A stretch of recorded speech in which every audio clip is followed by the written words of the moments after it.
Water is life. On any overland vehicle, it is the ultimate determining factor in how long one can stay off grid. Today, we look at my setup and the options available to live a fully nomadic life.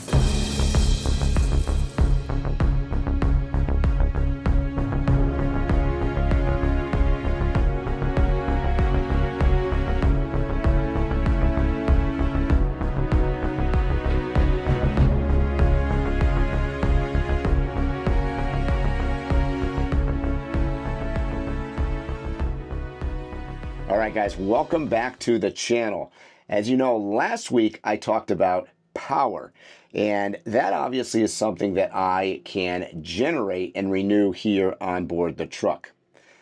Probably the other most important thing on board any kind of overland expedition vehicle is your water supply, and that is obviously something that cannot be generated, and that is the ultimate factor in determining how long you can stay off grid. So today I'm going to show you my entire water setup that I have here behind me. Once again, I'm in the garage where the action happens.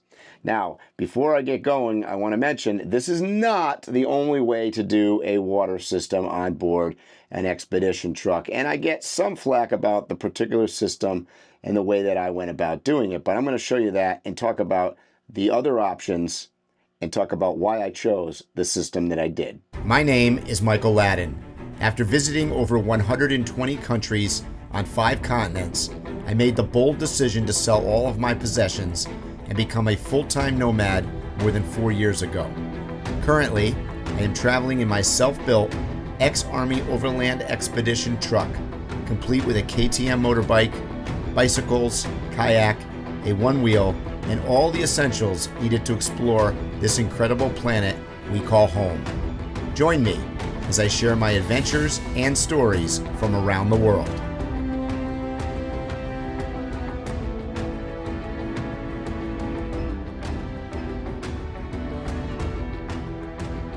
Similarly to the power systems, my water system has both obviously the input side of it and the output side, which I'm going to show you both today. The output side largely is inside my habitat. So once again, I'm here in the garage, and this is kind of the sort of the base of operations and where everything comes in. There's a couple ways that I can get water on board the truck. I want to start by saying behind me here, this big blue tank is kind of the base of the system. And that is a 175 gallon US gallon water tank. Now that sounds like a lot, and it is probably because if you're used to most RV systems or even vans, you're likely carrying maybe 20, 40, sometimes 60 gallons of water. So this is quite a bit of water. Now I mentioned before, obviously the amount of water that you carry is directly has a direct relationship to the amount of time that you can stay off grid, right? So my goal here for my water system was to be able to go off grid for as long as possible without having to hit some kind of civilization to restock. Now, mentioning that, I have a number of ways that I can get water on board the truck. The first way of getting water on the truck, and I'm going to turn around here so you can kind of see my inputs. And I mentioned in the last video with my power, this is very similar to the water, my hookups are actually inside the garage. So there's no hookups outside of the truck other than that trap door that lets the cables inside. And I did that kind of for security reasons and just so nobody could tamper with anything on the external side of my truck. But here you can see the box where the water goes in. And I have 2 inputs for water. The first input is what I would call shore hookups. So this is from domestic water. I can hook into a campground water supply. I can hook into just a regular water supply at somebody's house. And that is one way that I can, A, bring water into the truck. And you're going to see very quickly here that that circumvents my pump system. Okay, so the water is coming in from that source and it's going directly through my pipes and coming out the other side on the output side. That's probably the most simple way of hooking up. Now, obviously, most of the time when you're off grid, that is not the case. So that way bypasses the tank. It bypasses my pump system. It bypasses just about everything. Now, you're going to ask me about filtration, and I don't want to jump around too much here, but I'm going to get to that in just a second.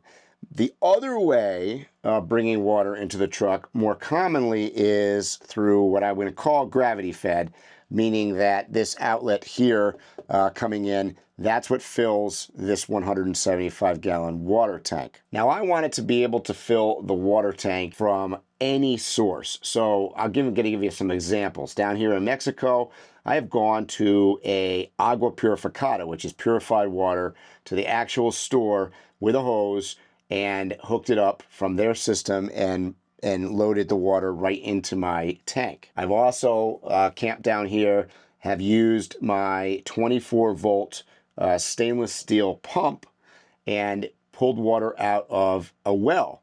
The well was probably about 30 feet deep.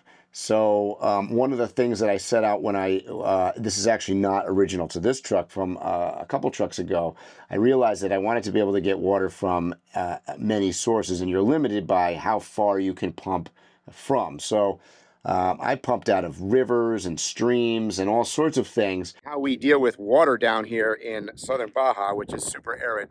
I'm going to show you what I'm doing right now. My buddy Ivan went and picked up some water here in 50-gallon containers on the back of his truck from the rancher down the road. And I've got my 24-volt submersible pump. It pumps about 3 gallons a minute dropped into there, and I can pump water remotely out of streams and brooks and lakes and whatnot, anywhere really. And here, typically, I'll go down and get it from, we have a well in the arroyo, but he offered to bring me some water, so hey, water is important. And as you can see, I got the hose running up here into my garage. And then if we turn around, you can look at it right here. It's going in there, it's coming down, and there it is going into the tank. Plug it in right here next to the battery with an Anderson plug. So that's how I do it. So if you're building a truck, water obviously is super important, and any amount of ways, the more ways that you can acquire it, the better. So in my case, I can hook up to a domestic hookup, like at a campground or somebody's house that's pressurized, or I can use the pump it out. And obviously it's also from inside the garage, it's gravity fed, so you could pour it in with a bucket and a funnel if that's all you had. So multiple ways to get water. And as you can see behind me, it's another beautiful day in Baja. So you're limited obviously by the length of hose that you carry on board, and in comparison to the hose, you also have to have the electric supply. So you can see here that my external pump, the wire is about 120 feet, and that's how long my hose system is that I carry on board the truck. So I can basically pull water from 120 feet away out of a stream. This pump will pump up from below, I want to say 150 feet, so it's rated to pull water out of a quite deep well. So that's kind of the ways that I get the water on board my truck. And of course, one of the controversial, I guess, that I've taken some criticism online about is, this is what I'm going to call bacterial and virus not filtered water, okay? Now, I know some people out there have different systems on board their truck to get water in. I filter, I have a couple inline filters as I bring the in in. Those are both mostly micron kind of filters that take out all of the sediment, bad taste in cases, because I have a charcoal filter in line as well, and stuff like that. However, if you were to bring in something biologic or viral in the water, that is not going to take care of that. So I run what I would call a untreated water system on board my truck. Now, having said that, I'm going to show you when we go inside the habitat. My drinking water is filtered. I'm going to tell you the weakness of my water system over the last 5 years is two things. One, the hot water heater, which I'm going to show you in a second, and this pump system. I cannot tell you how many pumps I have gone through, and they're not expensive. And probably the reason that they don't last that long is they're, no matter what you seem to buy on the market, they're all made for RVs, and we all know what the quality of RV stuff is. The pump that I'm using right now, you can see is mounted here on the wall. Easily accessible, so I can fix it if I need to. I'm going to give you a heads up. The pump almost never fails. In fact, I don't think I've ever actually had the pump part of it fail, but this little piece here on the bottom, which is the switching unit, that's what fails. And I am not exaggerating when I tell you right now, I probably have 10 or 12 of those on board as backups. I can switch out this pump switch in less than 2 minutes and fix my pump. So I have not had a pump, knock on wood, fail in probably the last year or so. So that's kind of a record at this point. But that is a failure point. So if you are installing this kind of thing, be careful of that and have backups, because I would hate to see you somewhere out in the desert and all of a sudden not be able to get water out of your tank or take a shower because your pump has failed. The other thing that fails is behind me. This is the hot water heater. You'll notice that I use just a instant propane-fired hot water heater. Works great, I got to tell you. You don't have to have a storage tank and don't use a bunch of energy for heating hot water that you don't need. It's instant on. So you turn on any valve on this truck and within seconds you have hot water, which is great. Like I said, it runs on propane. I've talked about that in other videos, why I use propane as a fuel source. Largely has to do with my cooking side of it. But that's what I use for my hot water. These units are cheap. You can get them on Amazon, probably, I don't know, 85 to 125 US dollars. And they are pretty simple. Water goes in one side, water comes out hot on the other side. There's a couple adjustments, not that any of them work super great, I will tell you. And then obviously the propane hookup to it. The failure on these, the inside of this unit is, copper line that goes back and forth. It's like a heat exchanger, and that's what kind of fails. I've had, when I say that it's a high failure, I probably had 2 of them fail in 6 years, so it's not significant. They're fairly light and small. I carry a backup on board in case this hot water system goes down. All right, so let's look at the path the water flows. Basically, it comes out of the water tank. It is pumped up through this pump. So you want your pump to be the first thing that comes after your water tank. And you're going to notice right here before the pump is a small filter. As I discussed a little bit earlier, I use quite a few filters on board, so it isn't like I'm not filtering stuff. And right before this filter, this copper piece here is a backflow preventer. Because my pump here is located above the tank, I had some issues with some backbleed on the water going back down into the tank. So every time you start the water, it would have to get the air out of the line, et cetera, et cetera. So this backflow preventer has solved all of that. And you'll notice the water goes through the backflow preventer, goes through the filter, and then goes through the pump, and it goes into this expansion tank. The little expansion tank right here, make the water so it doesn't pulse so much when you're running it inside. And it has a valve at the top, an air valve, that you can set the pressure on it. So basically I've got it set at about 30 PSI, I think, and that seems to work pretty good. From there, the entire system was built out of PEX. I've become a master at PEX plumbing, and I love the stuff. Super easy to work with, don't need that many tools, and it is pretty indestructible. You'll notice that I have lots and lots of valves, and you're going to say, what are all these valves for? Maybe a phobia of mine. I like to have as many valves as possible to sort of cut off each part of the system in case something goes wrong. In the case of the valves that you're going to see right here along this wall, you don't necessarily need it, because in theory, if I'm using shore water, the pump prevents it from backflowing through the system down into the water tank, but I wanted some security involved with that, so I put valves here. So I've got a valve shutting off the pump while I'm using shore water hookups, and vice versa. It shuts off the tank on the other side of that. So that's what those valves are for. The entire truck is plumbed with PEX. So following this stream of water, obviously the cold water goes directly from through this pump and then runs into my habitat. The hot water line obviously runs, is teed off of that cold, which runs to the hot water heater, and then that hot also runs then back down towards the habitat. And you can see I was nice and colored the lines here. We've got red for hot and white for cold, and I kind of ran it that way. So kept it very organized. All right, before I go inside the habitat, let me talk about the output side of this system. I actually have 6 outputs for water on board this truck. 2 of them are back here in the garage.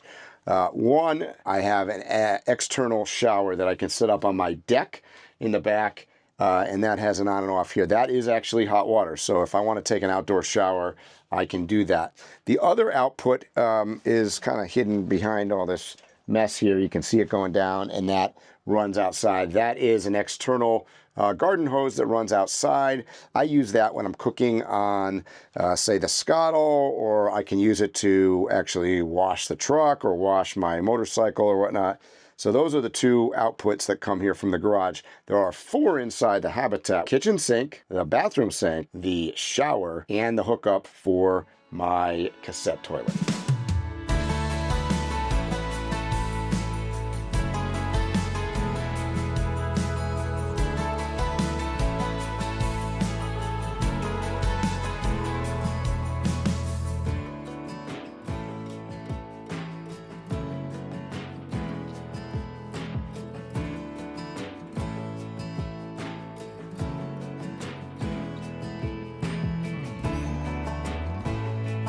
I want to give a huge shout out to my Patreon supporters. And did you know you can join for as low as $5 a month for exclusive behind the scenes Drive the Globe content?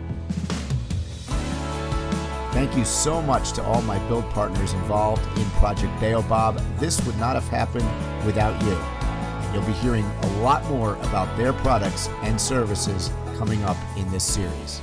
So as I mentioned, 3 of the 4 hookups inside this habitat area are both cold and hot water. And the first one here, if I go inside, is the shower.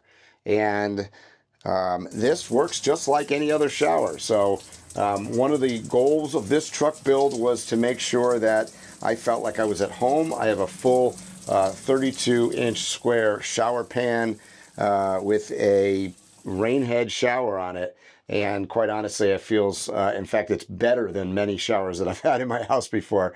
It also has a detachable head right here that you can take off if you want to use that. So the shower works fantastic. And like I said, the instant hot water is wonderful. Next up is the bathroom here. So you have the sink, regular sink. I was sort of adamant about having a separate sink for the kitchen and for the bathroom, and as you can see, the shower and the toilet room, which are called the water closet, are separate as well. I take up probably a lot more square footage inside my truck than most people do, but I really wanted, like I said, to feel kind of like the amenities of home. I spend most of my life and world outside, so I don't really need, big areas sort of to lounge around in. So I kind of put my energy into that kind of thing. The toilet hookup, the cassette toilet, is obviously just cold water, and that is also coming off of that tank. Finally, here in the kitchen, you have my double bowl sink and faucet system, all from IKEA. I've mentioned that on other videos, and it's been working great, so I can't knock IKEA on that one. The most important thing here, though, is this spigot right here, and that is, once again, for my filtered water. So water that I'm drinking is going through a Akuva UV light, so an ultraviolet light filtration system. Along with that light, which kills virus and bacteria, it also goes through a charcoal filter, and it goes through a sediment filter for taste. So I can drink out of that 175-gallon water tank in the back and feel secure about it, that I'm drinking water that has been purified. And that is important to note. Like I said, in a system like mine that is not what I would call completely filtered for everything. So in other words, my shower water or, the water that goes to the toilet or the sinks or whatever.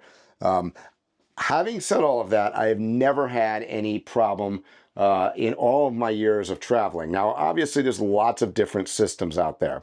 And I could tell you from 25 years ago, traveling through Africa, as an example, I had a vehicle-driven hot water heater shower on board my Land Rover, and that was drained out of jerry cans, and we would pick up water just about anywhere, and we would treat it with tablets or whatnot. I always carry life straws with me. I mean, there's a lot of ways that you can filter water. None of them are perfect, let me tell you. And I do know that we have a bunch of, because I've talked to a number of people in the nomad community that are what I would call water warriors, maybe that's not the right term, but they're very careful about all the water that goes inside their truck, period, end of story. And I understand that. I'm not knocking it.